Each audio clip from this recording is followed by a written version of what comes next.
ஒரு காலத்தில் செழிப்பாக இருந்த கிராமம் பஞ்சமும் போராட்டமும் வந்தபின் மெல்ல மெல்ல பாழடைந்தது. மக்கள் பலர் இடம்பெயர்ந்தார்கள்.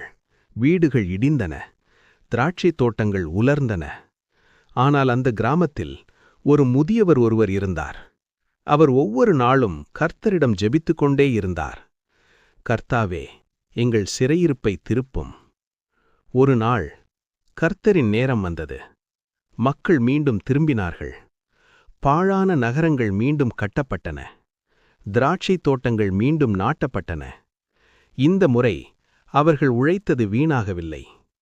திராட்சைக் கனியை அவர்கள் புசித்தார்கள். திராட்சைக் கனியின் பழரசத்தை அவர்கள் குடித்தார்கள்.